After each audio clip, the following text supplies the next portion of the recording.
Good evening dear aspirants. આજે 30 March 2022 આજે આપણે જે આર્ટિકલ ડિસ્કશન કરવાના છીએ એના અંદર જે પહેલું આર્ટિકલ છે એ ડિલિમિટેશન કમિશન રિલેટેડ છે. જે સેકન્ડ આર્ટિકલ છે એ national commission for women related છે અને ત્રીજું જે છે એ બ્રિક્સ છે. તો આજે મુખ્યત્વે જે બી આપણે ડિસ્કશન કરવાના છીએ એ કેવું છે કે મોસ્ટલી સંસ્થાઓ આધારિત છે, એટલે કે ઇન્સ્ટિટ્યુશન્સ આધારિત છે. તો એને તમારી 3 ઇન્સ્ટિટ્યુશન અહીંયા આ ટોપિક્સની અંદર શું થઈ જશે, કવર થઈ જશે. તો જે પહેલું જે છે આપણું એ ડિલિમિટેશન કમિશન છે.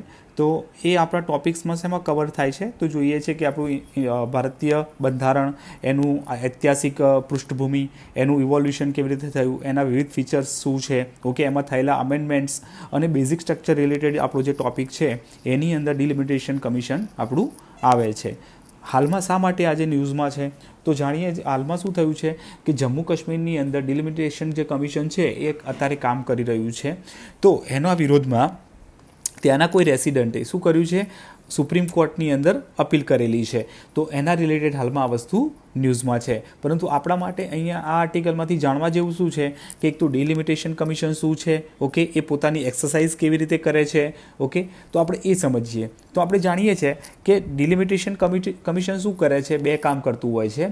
એક તો શું કરે છે કે આખા દેશની અંદર લોકસભાની કેટલી સીટો છે, ઓકે, એ નક્કી કરતું હોય છે. અને બીજું કે દરેક રાજ્યની અંદર સીટોની ફાળવણી કરતું હોય છે. 2 રીતનું કામ કરતું હોય છે કે જ્યાં લેજિસ્લેટિવ બોડી હોય ત્યાં આગળ કામ કરતું હોય છે. પરંતુ આપણે જોઈએ છે કે લોકસભાની સીટો અને દરેક રાજ્યની ફિક્સ સીટો આપણે શું કરી દીધેલી છે, ફિક્સ કરી દીધેલી છે. એની બાઉન્ડ્રી પણ શું કરી દીધેલી છે, ફિક્સ કરી દીધેલી છે. પરંતુ રાજ્યની અંદર શું થાય છે, ડિલિમિટેશન કમિશન કામ કરી અને વહેંચણી અલગ અલગ કરી શકતું હોય છે, એટલે કે સીટોને વહેંચી શકતું હોય છે. બરાબર. તો હાલમાં શું છે કે ભાઈ ડિલિમિટેશન કમિશનમાં સૌ પ્રથમ વાત કરવામાં આવે તો 42માં બંધારણીય સુધાર દ્વારા, એટલે કે 42મો જે બંધારણીય સુધાર આવ્યો હતો એનાથી 2001 સુધી શું કરવામાં આવ્યું હતું, ફિક્સ કરવામાં આવી હતી સીટો.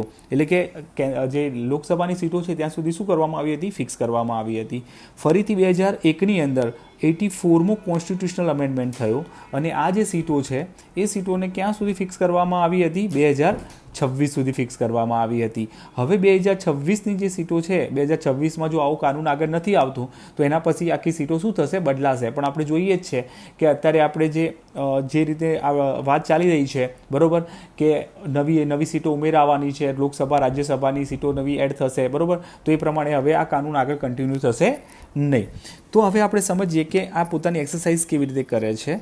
તો સામાન્ય રીતે કેવું છે કે ડિલિમિટેશન કમિશન છે ને એક હાઈ પાવર બોડી છે, ઓકે, જે શું કરે છે, પોતાની બાઉન્ડ્રીઝ, ઓકે, જે રાજ્યોની બાઉન્ડ્રીઝ છે એને ડિસાઇડ કરે છે. બીજું એ જે કામ કરે છે, ધારો કે ડિલિમિટેશન કમિશને કોઈ બાઉન્ડ્રી ડિસાઇડ કરી કે ભાઈ આ કોન્સ્ટિટ્યુશનની અંદર આટલી મતલબ સીટો આવે છે અથવા તો એની અંદર આટલી પબ્લિક હશે, પોપ્યુલેશન હશે, આ વિસ્તારોનો એમાં સમાવેશ થશે, તો એના વિરુદ્ધ કોઈ પણ પ્રકારનું શું નહીં શકે, કોર્ટની અંદર પ્લી થઈ શકશે નહીં, એટલે કે અપીલ કરી શકાતી નથી. એટલે કે આ ખૂબ જ પાવરફુલ બોડી છે. બીજું શું છે, એ આ જે ગણતરી કરતી હોય છે રાજ્યોની અંદર, તો એ રાજ્યોની અંદર જે ગણતરી કરે છે એ લાસ્ટ સેન્સસના આધારે થતી હોય છે, કે જે લાસ્ટ સેન્સસ થયું હોય, ઓકે, એના આધારે કરવામાં આવતી હોય છે. અને એ પ્રમાણે જે રાજ્યોમાં સીટો ફેરબદલ થતી હોય એ થાય છે. સાથે સાથે એ શું જુએ છે કે SC STને પોતાનું જે SC STની જે સંખ્યા છે એ પ્રમાણે એમના માટે સીટો રિઝર્વ રાખવામાં આવેલી છે કે નહીં, એને પણ એના દ્વારા જોવામાં આવી છે. અને એનું મેઇન કામ શું છે, equal representation to equal segment પોપ્યુલેશનને આપવાનું એનું મેઇન શું છે, એમ છે. તો તમે લખી શકો છો એના એમ વિશે બી કે એનો ઇક્વલ રિપ્રેઝન્ટેશન, વિવિધ જે પોપ્યુલેશન છે, ઓકે, એના જે ભાગો છે, માનો કે SC ST હોય, OBC હોય અથવા બીજા કોઈ બી, તો આ બધાને ઇક્વલ રિપ્રેઝન્ટેશન મળી રહે એના માટે કામ કરવાનું છે. ખાસ તો શેના માટે, SC ST માટે. બીજું આપણે વાત કરીએ કે આપણા બંધારણની અંદર આના માટે શું વાત કરવામાં આવેલી છે. તો આપણે જોઈએ છીએ કે આર્ટિકલ 82 આપણા કેન્દ્રીય પાર્લામેન્ટ માટે ડિલિમિટેશન કમિશનની વાત કરે છે, સેન્સસ આધારિત.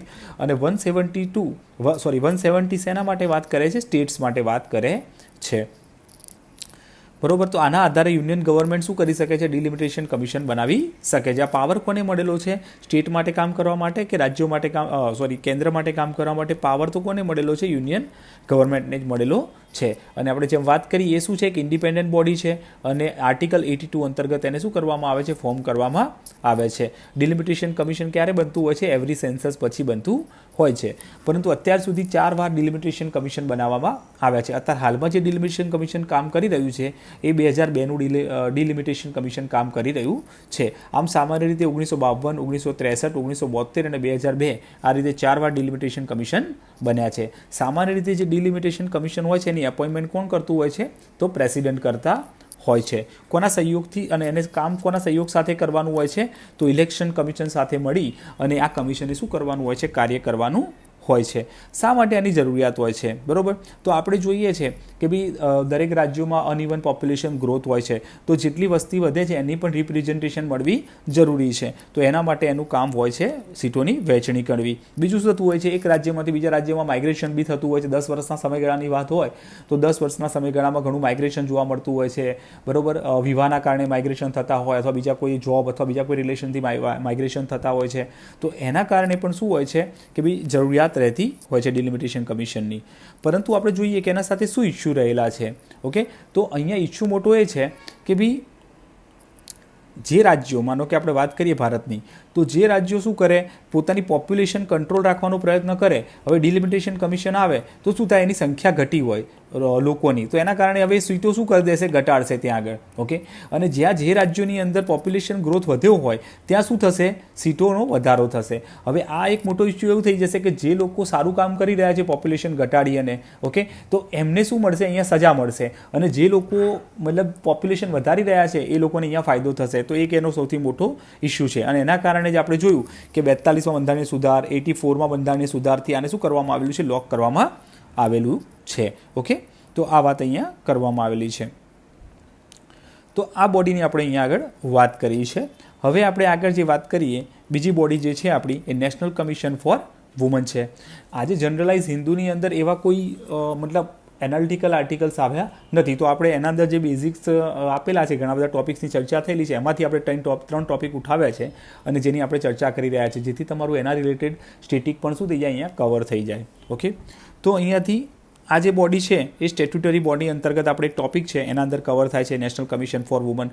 સાથે સાથે આ વખતે જ્યારે national commission for woman day હતો, ઓકે, તો એ દિવસે શું કરવામાં આવ્યું હતું? આપણા વડાપ્રધાન દ્વારા સ્પીચ પણ આપવામાં આવી હતી, એટલે થોડું ઇમ્પોર્ટન્ટ થઈ જાય છે, એટલે આપણે આને આજે ડિસ્કશનમાં સામેલ કર્યું છે. ઓકે, તો આ શું છે?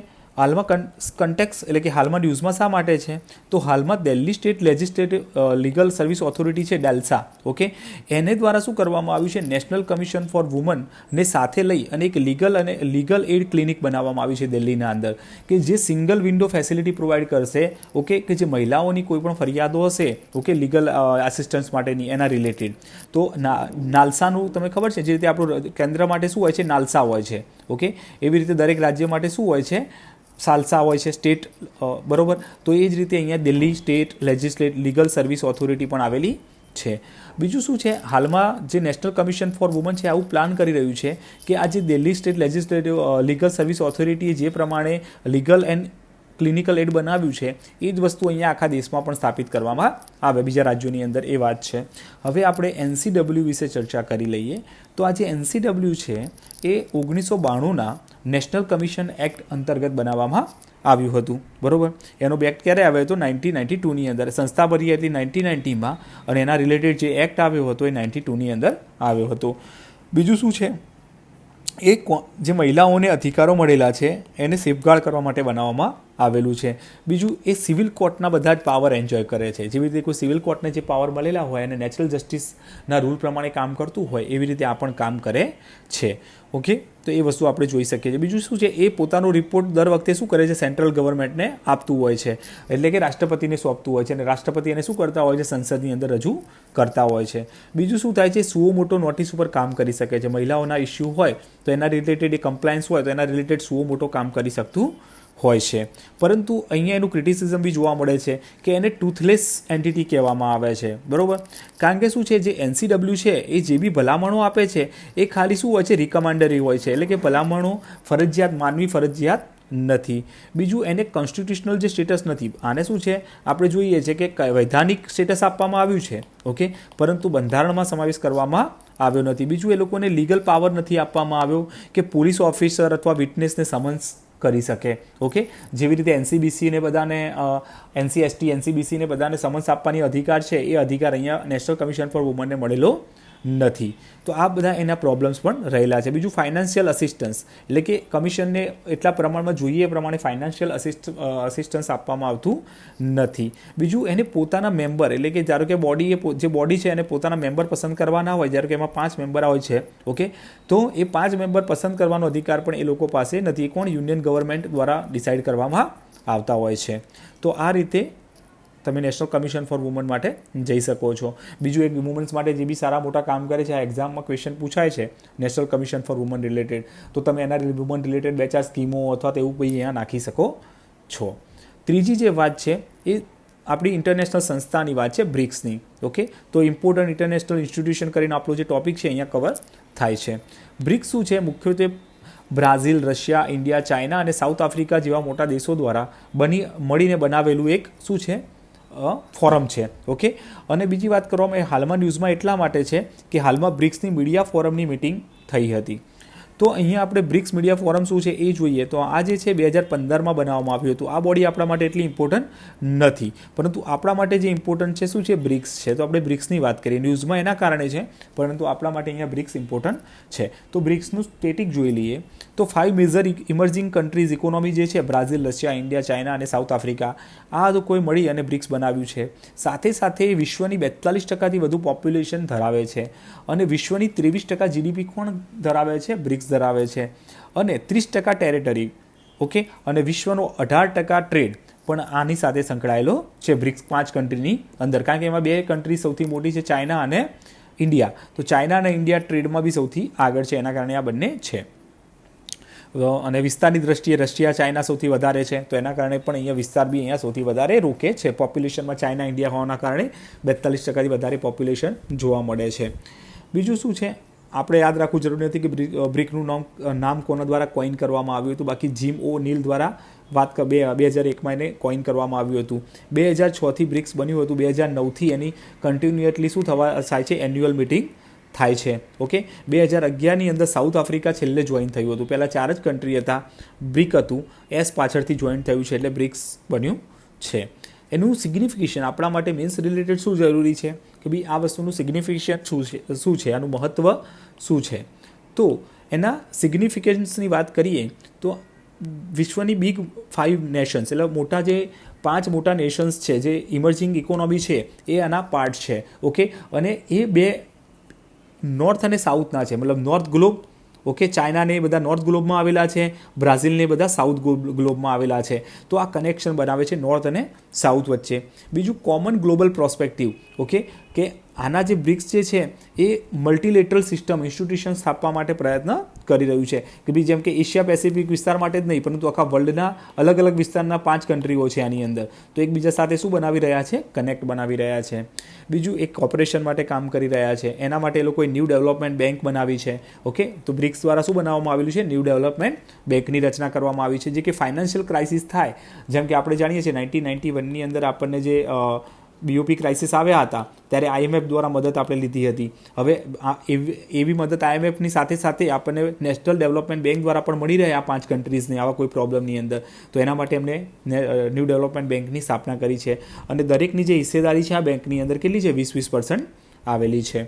બીજી વાત કરવામાં આવે ચેલેન્જીસ શું રહેલા છે બ્રિક્સ સાથે, તો ચાઇનાનું અગ્રેશન, ચાઇનાનું સભ્ય છે પણ આપણે જોઈએ છીએ કે ચાઇના, ભારત આપણે બધા એક જ ફોરમના સભ્ય છે, પરંતુ ચાઇના દ્વારા શું કરવામાં આવે છે? લદ્દાખ, ઈસ્ટ લદ્દાખની અંદર શું કરવામાં આવ્યું છે? બોર્ડર ડિસ્પ્યુટ પેદા કરવામાં આવ્યો છે. બીજું જે ઇન્ટરનેશનલ વેપાર છે એમાં ચાઇનાનો શું રહેલો છે? દબદબો રહેલો છે, બરાબર. હેટ્રોજેનિટી જોવા મળે છે, ઓકે.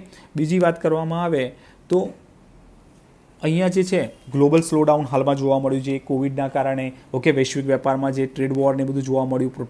અત્યારે હાલમાં પ્રોટેક્શનિઝમની જે પોલિસીઝ દરેક દેશો દ્વારા ફોલો કરવામાં આવી રહેલી છે, તો એ પણ એક મોટો ઇસ્યુ છે, ઓકે. બીજું ચાઇનાનું વધારે ઇમ્પોર્ટન્સ ઇકોનોમિક રીતે હોવાના કારણે બાકીના દેશો એટલા ગ્લોબલી ફ્લોરિશ થઈ શકતા નથી, તો એ પણ એક મોટો અહીંયા પ્રોબ્લેમ છે. તો બ્રિકે શું પ્રાયોરિટીઝ લેવી જોઈએ, શું કામ કરવું જોઈએ? તો બ્રિક દ્વારા શું કરવું જોઈએ? તો એને મલ્ટીલેટરલિઝમ ઉપર ભાર આપવો જોઈએ અને વિશ્વની જે સંસ્થાઓ છે, UN, world bank, IMF, world health organization, આને સ્ટ્રોંગ કરવા માટે શું કરવું જોઈએ? પ્રયત્ન કરવો જોઈએ. સાથે સાથે ટેરરિઝમ જે અત્યારે હાલ વિશ્વમાં ફેલાઈ રહ્યું છે, આતંકવાદ, એને રોકવા માટે બ્રિક્સે કાઉન્ટર ટેરરિઝમ એક્શન પ્લાન જે બનાવ્યો છે એને વધારે ફોકસ કરવો જોઈએ.